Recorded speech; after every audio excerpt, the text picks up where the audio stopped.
2 hours or so, but still thousands of people inside the square, the pro-government supporters inside the square, and on the other side thing for the last few hours. Let's get the reaction now of Catherine Ashton. She's the European Union's High Representative for Foreign Affairs, and she joins us live from Brussels. Thank you very much for speaking to us, Ms. Ashton. Some very dramatic scenes there in Egypt that we've witnessed in the last few hours. What is your reaction to these events, and what is your message to the Egyptian government as you watch these pictures? Well, I'm about to go and speak to the European Parliament, and the message that I would give from the pictures that I've seen is it's very, very important that we see restraint being shown. It's absolutely essential that we see people calmly now making their protests, of course, but actually not moving to any more violence. It's essential that we see that, because it now needs to be absolutely clear that we need to see the transition, and we need for President Mubarak to respond to the will of the people by showing the plan that he has, and the people can believe in that plan. Well, the people are calling for President Mubarak to stand down right away. He said that he wouldn't take part in elections in September.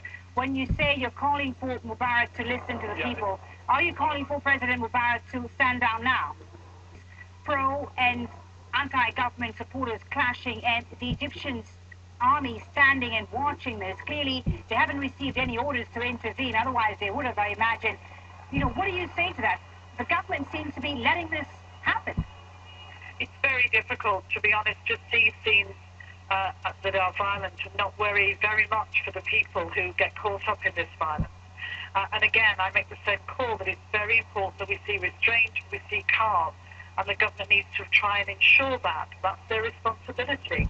And to work with the people, to work with the opposition to achieve that. Obviously, scenes are quite confused. The pictures, of course, show lots of different things. But above everything, it needs to be calmed down in order that they start looking at going and we can see results very quickly. How do you see this calming down, Ms. Ashton? The pro-government, the anti-government demonstrators have said they won't stop demonstrating until Mubarak stands down. It seems the only way now the situation could ease, could calm down, would be for President Mubarak to resign. But this is my point, really, that he has to talk to the leaders of the demonstration, to the opposition. He has to explain what he's trying to do. He has to explain that he has a plan to move forward, and he has to set the timetable with them.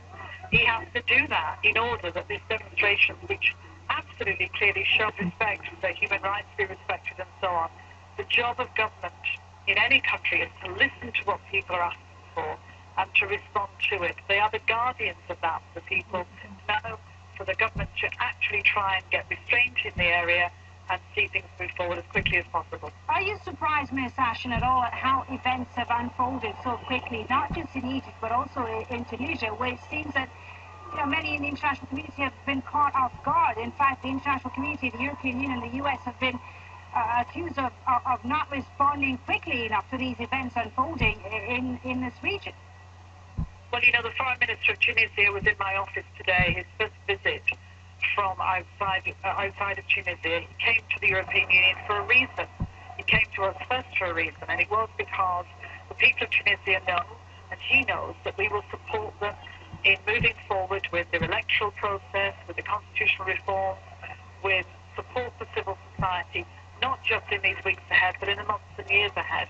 That's what the European Union has to offer. These situations have been changing dramatically within hours. Our job is to be ready to put in place the building blocks that will help people move forward. And that's what I've been doing, and that's what I'll... What exactly is the message? Once again, I'm going to ask you, the message of the European Union to Hosni Mubarak today.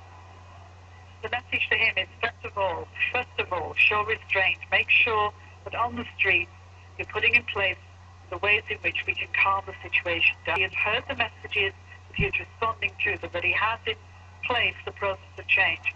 That he talks with the opposition leaders, he talks with the people's representatives, and shows them the timetable, shows them the plan. And then we can all work with the transition to make sure that we're supporting Egypt into the future in all of those different ways I've described.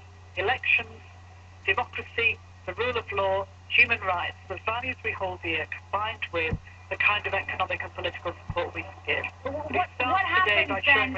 I'm sorry to interrupt you, Ms. Ashton, but what happens, if President Mubarak doesn't hear this message, if he doesn't, the chief on the line there with us from Brussels, who is reacting to the events in Cairo. Jackie Rowland is our correspondent, one of our correspondents on the ground. Jackie, of course, we've seen some very dramatic scenes out of Tahrir Square earlier. What is the situation now as we speak? The situation now is that we have actually seen